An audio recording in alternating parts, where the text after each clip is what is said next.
Bismillahirrahmanirrahim. Assalamu alaikum, my dear students. Students, I am Saifullah Bhatti, your chemistry teacher.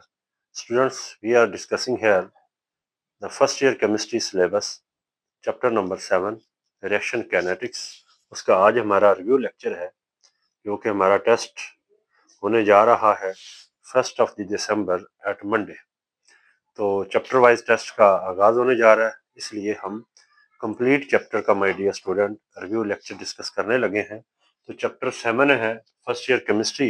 इसमें my dear student group A भी include है और group B भी हमारे पास my dear student include है। और चैप्टर जो 7 है इसका माय डियर स्टूडेंट जो नाम है वो है रिएक्शन काइनेटिक्स। रिएक्शन काइनेटिक्स इससे रिलेटेड हमारे पास यहाँ पे जो डिटेल है उसको हम डिस्कस करेंगे। तो इसके अंदर जो कंटेंट्स इंक्लूड है और कुछ टॉपिक्स माय डियर स्टूडेंट इसमें रिड्यूस हो चुके हैं स्मार्ट सिलेबस के लिहाज से, और जो जिसमें हमारा टेस्ट होना है उसके ओवरऑल हम कंटेंट्स को डिस्कस करेंगे। उसके बारे में ब्रीफ डिस्क्रिप्शन भी आपको मिल जाएगी और क्विक चेक्स, एक्सरसाइज के एमसीक्यूज, एक्सरसाइज के शॉर्ट क्वेश्चन या जो पॉसिबल लॉन्ग क्वेश्चन बन सकते हैं उनको माय डियर स्टूडेंट यहाँ हमने डिस्कस करना है।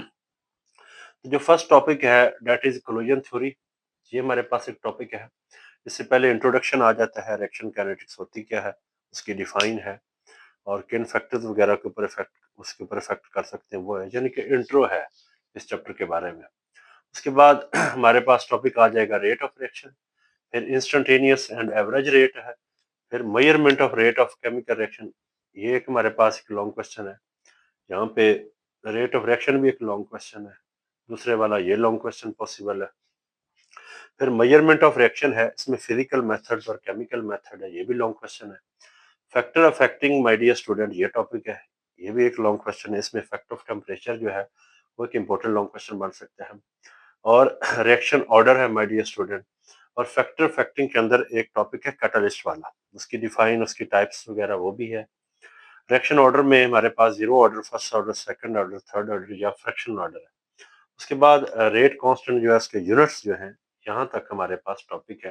यानी कि जो इसके अलावा भी हमारे पास एक टॉपिक आता है वो आता है जी यूनिट्स ऑफ रेट कांस्टेंट, यानी कि जो रेट कांस्टेंट के है उसके क्या यूनिट्स हैं जीरो ऑर्डर के लिहाज से, फर्स्ट ऑर्डर, सेकंड या थर्ड।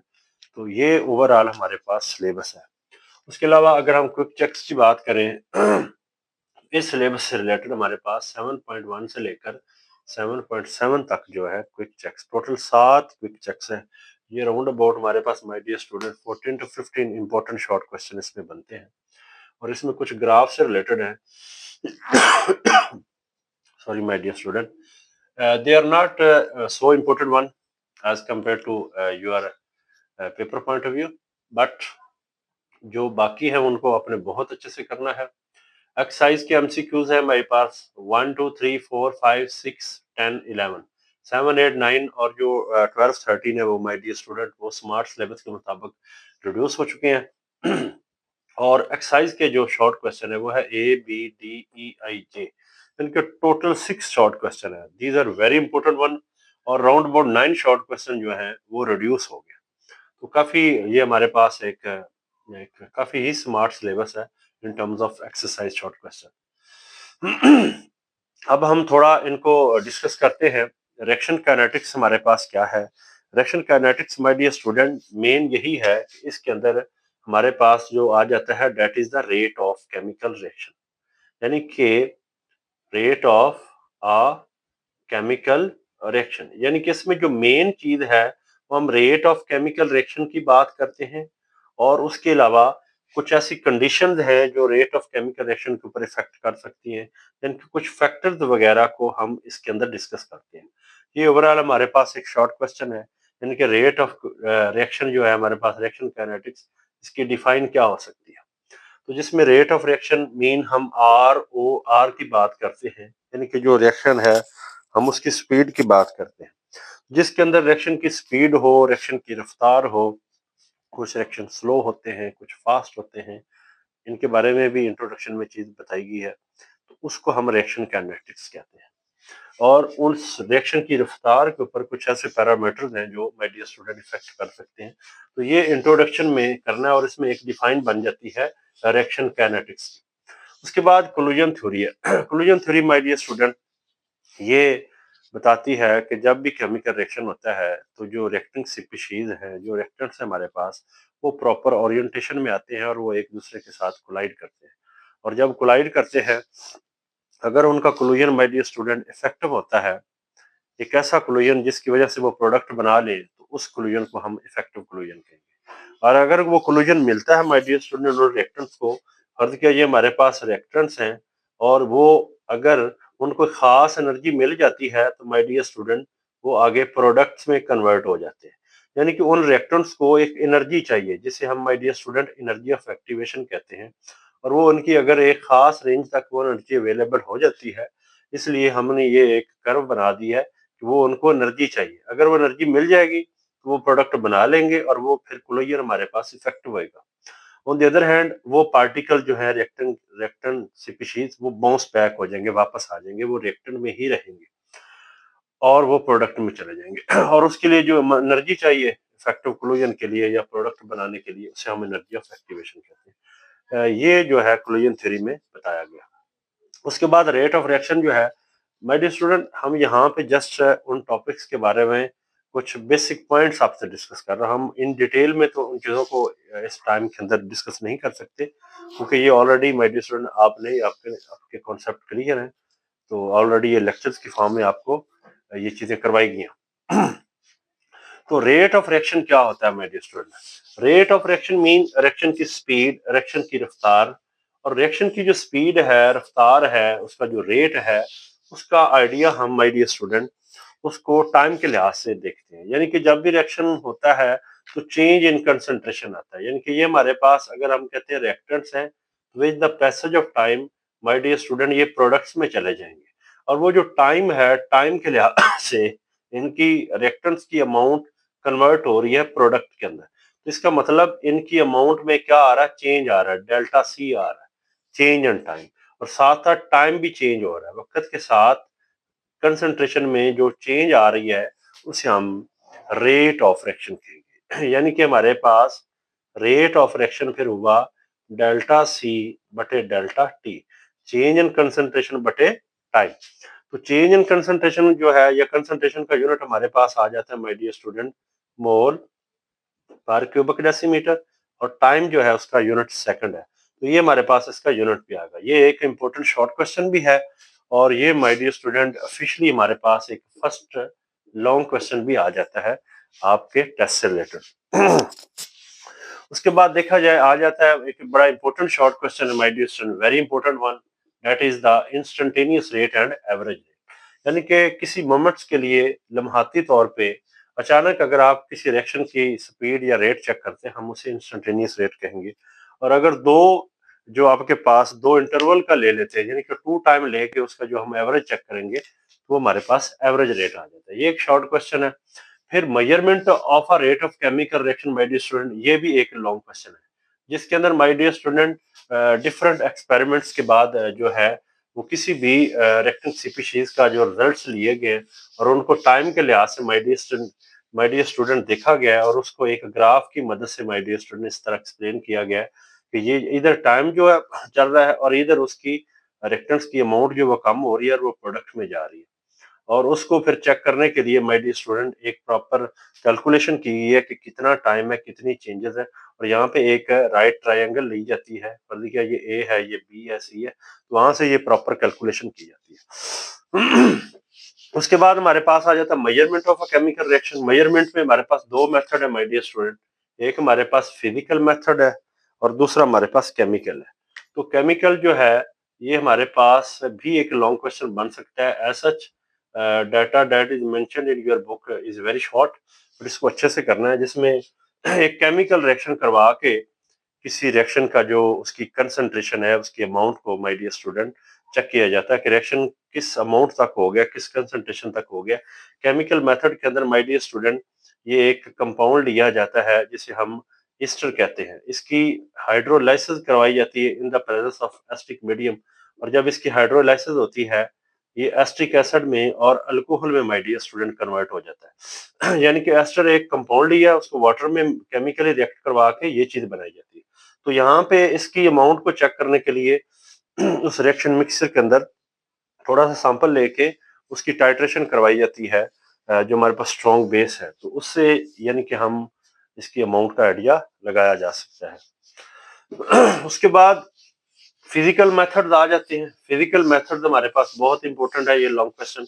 इसमें हमारे पास आ जाता है एक इलेक्ट्रिकल कंडक्टिविटी मेथड है, एक रिफ्रैक्टोमेट्रिक मेथड है या स्पेक्ट्रोमेट्रिक मेथड है, जिसमें हम इस तरह हमारे पास रिएक्शन मिक्सचर होगा जिसको स्पेक्ट्रोमीटर में उस सैंपल को लेके उसके ऊपर रेडिएशन फॉल करवाई जाती है, और उस रेडिएशन की अब्जॉर्बेंस से आइडिया लगाया जा सकता है कि कितनी अमाउंट तक रिएक्टेंट या प्रोडक्ट जो है उन रेडिएशन को ऑब्जॉर्व करते हैं, और वहां से ये चीजें एनालाइज की जाती हैं। और इलेक्ट्रिकल कंडक्टिविटी मेथड में हम उस मटेरियल को लेते हैं, उसके रिएक्शन की कंसंट्रेशन मेजर करते हैं माय डियर स्टूडेंट, जिसके अंदर आयंस हो, और आयंस वाली जो चीज होती है उसके अंदर इलेक्ट्रिसिटी पास हो जाती है। इलेक्ट्रिसिटी जो है करंट कंडक्शन होती है, तो जितने आयन ज्यादा होंगे उतनी कंडक्शन ज्यादा होगी। हो सकता है रिएक्टेंट के आयन ज्यादा हो तो उसमें रिएक्टेंट की करंट गुजरने के चांसेस ज्यादा होते हैं। तो इससे आइडिया लगाया जा सकता है कि रिएक्टेंट्स में ज्यादा थे और प्रोडक्ट अगर बन रहे हैं तो उसमें कम करंट गुजरेगा, करंट पास होने के चांसेस कम है। तो हम आइडिया ये भी लगा सकते हैं कि अब जो इलेक्ट्रिक करंट है उसके पास होने के चांसेस कम है, लिहाजा जो है वो प्रोडक्ट ज्यादा बन रहे हैं। या हो सकता है जो रिएक्टेंट्स हैं उसमें उसकी आयंस ना बनते हो, प्रोडक्ट से बन रहे हो। ऑब्वियसली जैसे जैसे रिएक्शन प्रोसीड करेगा प्रोडक्ट्स ज्यादा बनेंगे, तो जो इलेक्ट्रिक करंट है या कंडक्टिविटी वो ज्यादा होगी। तो हम उन इन चीजों से आइडिया लगा सकते हैं, ये physically parameter without any chemical reaction, हम फिजिकली जो प्रोसेस है उससे ये चीजें लगाई जा सकती हैं। फिर उनके वॉल्यूम चेंज के लिहाज से अगर गैसियस है, ये तीन मेथड्स अप्लाई करके हम फिजिकल मेथड जो है ना उनको देखते होते हैं। ये है हमारे पास मेजरमेंट ऑफ रिएक्शन। उसके बाद फैक्टर ऑफ एक्टिंग जो है, इसमें कौन सी चीजें हैं जो रिएक्शन के ऊपर इफेक्ट कर सकती हैं, रिएक्शन की स्पीड जो है, रेट ऑफ रिएक्शन है, उसको इनहेंस कर सकती हैं या उनको कम कर सकती हैं। तो उसमें हमारे पास जो आपकी बुक में मेंशन है वो एक तो effect of my dear student concentration है, उसके अलावा टेम्परेचर है, वैसे लाइट है, उसके अलावा कैटलिस्ट है और सरफेस एरिया, ये चीजें भी है। ये ओवरऑल इनके नाम भी याद रखने हैं जो आपकी बुक में माय डियर स्टूडेंट गिवन है। एक शॉर्ट क्वेश्चन है, कंसंट्रेशन कैसे इफेक्ट करती है, ये एक शॉर्ट क्वेश्चन है। यानी कि जैसे जैसे आप रिएक्शन की अमाउंट बढ़ाते जाएंगे according to the law of mass action, rate बढ़ता जाएगा। यानी कि अगर आप बर्निंग करना चाहते हैं किसी ऑर्गेनिक मटेरियल लाइक वुड की, तो नॉर्मल एयर में तो उसकी कंबस्शन थोड़ी कम होगी, लेकिन अगर प्योर ऑक्सीजन ले ले तो कंबस्शन बढ़ जाएगी। मेन कि एक चीज अगर बढ़ती है तो उस रिएक्शन को हम फास्ट कर सकते हैं। तो बर्निंग भी एक हमारे पास या कंबस्शन होना केमिकल रिएक्शन है, तो ये चीजें उसमें डिस्कस की गई है। और उसके बाद जो very important thing here about the factor affecting the rate of chemical reaction, that is the effect of temperature. जो टेम्परेचर है माय डियर स्टूडेंट, ये भी रिएक्शन के ऊपर एक ऐसा रिस्पॉन्स देता है कि अगर हम टेम्परेचर इंक्रीज करते हैं तो जो रिएक्शन का रेट है वो भी बढ़ जाता है। उसके लिए एक ग्राफ बनाया गया है, उस ग्राफ के अंदर my dear student Boltzmann distribution curve को लिया गया है, जो कि रिएक्शन की स्पीड के लिहाज से देखा गया है दो डिफरेंट टेम्परेचर पे। तो वहां पे देखा गया अगर टेम्परेचर हम बढ़ाते हैं, लाइक 10 डिग्री अगर इंक्रीज करते हैं, तो रिएक्शन की स्पीड डबल या ट्रिपल टाइम बढ़ जाएगी। मीन के टेम्परेचर जैसे जैसे बढ़ेगा रिएक्शन के अंदर रिएक्टिंग पार्टिकल जो है उनकी कोलिजन फ्रीक्वेंसी बढ़ जाएगी, वो ज्यादा फ्रीक्वेंट वे में एक दूसरे से कोलाइड करते हैं, उनका ज्यादा कोलिजन बढ़ेगा। तो इस वजह से ज्यादा मॉलिक्यूल प्रोडक्ट्स में ज्यादा शेडेड एरिया में पार्टिसिपेट करते हैं, ज्यादा प्रोडक्ट्स बनाते हैं। ये चीजें इसके अंदर देखेगी। फिर इन फैक्टर्स में से एक आगे कैटलिस्ट आ जाता है। फैक्ट ऑफ कैटलिस्ट या सिंपली कैटलिस्ट के नेम पे एक टॉपिक बना हुआ है माय डियर स्टूडेंट, तो वो भी इंपॉर्टेंट वन है लॉन्ग क्वेश्चन के लिहाज से भी और शॉर्ट क्वेश्चन के लिहाज से भी। इसके अंदर डिफाइन इसकी है, इसकी प्रॉपर्टीज है, एग्जांपल है, फिर ग्राफ की मदद से भी ये चीज बताई गई है कि कैटलिस्ट की मौजूदगी में हमारे पास किस तरह रिएक्शन, अगर ये एक रिएक्शन हो रहा है विदाउट कैटलिस्ट, तो और अगर हम कैटलिस्ट यूज करते हैं तो वो रिएक्शन की energy of activation my dear student low हो जाएगी, वो रिएक्शन फास्ट हो जाएगा, जल्दी हो जाएगा। ये सारी चीजें जो बताई गई हैं, फिर उसकी टाइप्स हैं, और ये चीजें माय डियर स्टूडेंट आपने जो है आपके टेस्ट में शामिल है। और लास्ट पे एक हमारा टॉपिक आ जाता है, that is also crucial one, that is reaction order. यानी कि एक जो रिएक्शन है उसके अंदर कैसे रिएक्टिंग पार्टिकल्स जो है ना वो कितनी अमाउंट के साथ, कितने नंबर के साथ मिलते हैं, तो उसके लिए एक ऑर्डर बनता है जिसे रिएक्शन ऑर्डर कहते हैं। इस ऑर्डर से पहले भी एक शॉर्ट क्वेश्चन है, दैट इज रेट लॉ या स्पेसिफिक रेट कांस्टेंट। और देखिए हमारे पास एक केमिकल रिएक्शन है माय डियर स्टूडेंट, लाइक फर्ज किया है, एक हाइपोथेटिकल रिएक्शन ले लेते हैं, A B convert into C D, और इसके कोफिशिएंट को x कह देते हैं, इसके कोफिशिएंट को y कहते हैं।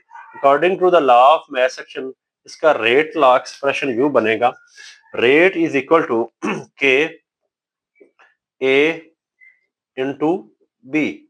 और अगर ये x और y मैं यहाँ पावर में लेके आ जाता हूँ तो ये हमारे पास एक रेट लॉ एक्सप्रेशन बनता है या रेट लॉ इक्वेशन कहते हैं, जो कि रेट और रेट कांस्टेंट के बीच में हमारे पास रिलेशन है, प्लस उनके रिएक्टेंट मॉलिक्यूल और प्लस उनके जो कोफिशिएंट है वो उनकी एक्सपोनेंट्स में आ जाते हैं। तो ये एक रेट लॉ है।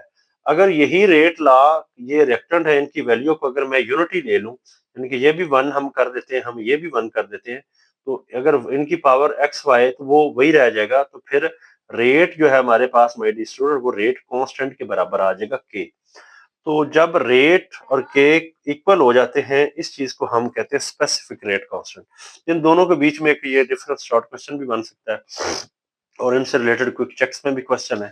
तो आगे ऑर्डर ऑफ रिएक्शन आ जाता है इसी से रिलेटेड, जिसके अंदर जो हमारे पास रेट लॉ इक्वेशन है, जैसे ये रेट लॉ इक्वेशन है, इसके अंदर ए और बी के जो कोफिशिएंट थे यहाँ पे जो एक्सपेरिमेंटल स्टेप्स के अंदर यूज हुए हैं, एक्सपेरिमेंटली देखा गया है, तो अगर इन एक्स और वाई का जो एक्सपेरिमेंटली देखा गया है इसके सम को माय डियर स्टूडेंट हम ओ आर यानी कि ऑर्डर ऑफ रिएक्शन कहते हैं। और सम टाइम रिएक्टेंट पे अगर डिपेंड नहीं करेगा तो ये ऑर्डर हमारे पास जीरो जीरो हो जाएगा, तो फिर हम इसे जीरो ऑर्डर कहेंगे।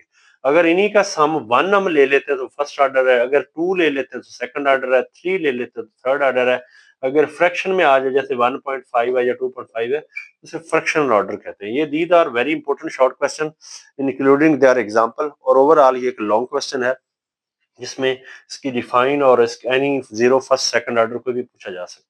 और लास्ट पे इसी फार्मूला को देखते हुए माय डियर स्टूडेंट इस रेट कांस्टेंट की यूनिट कैलकुलेट किए गए, जिसमें रेट का यूनिट है हमारे पास पर मोल पर क्यूबिक डेसीमीटर पर सेकंड, और ए और बी जो है ये कंसंट्रेशन, इनका यूनिट मोल पर क्यूबिक डेसीमीटर है।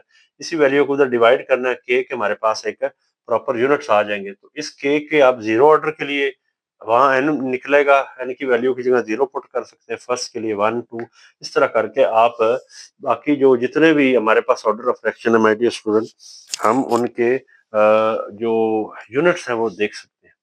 और ये एक्सरसाइज के एमसीक्यूज हैं हमारे पास 1 2 3 4 5 6 10 11, उससे रिलेटेड माय डियर स्टूडेंट बाकी थ्योरी में भी आपने एमसीक्यूज देख लेने, या आपके पास कोई रेलेवेंट की बुक होगी एडिशनल जहाँ से आप तैयारी करते हैं तो वहां से भी आपने रिव्यू कर लेना। और ये 6 शॉर्ट क्वेश्चन है और क्विक चेक्स हैं 7.1 टू 7.7, इसमें 7.1 है, 7.2 है, या आप देखिए 7.5 6 या 7, these are very important one. ये आपने प्रैक्टिस करनी है और इन्हीं को आपने देखना है। इसमें जो पॉसिबल शॉर्ट है, लॉन्ग क्वेश्चन है, वो सारी चीजें माय डियर स्टूडेंट मैंने आपके साथ डिस्कस की हैं। आई एम वेरी होपफुल कि आपकी ये चीजें क्लियर हुई होंगी। Thank you.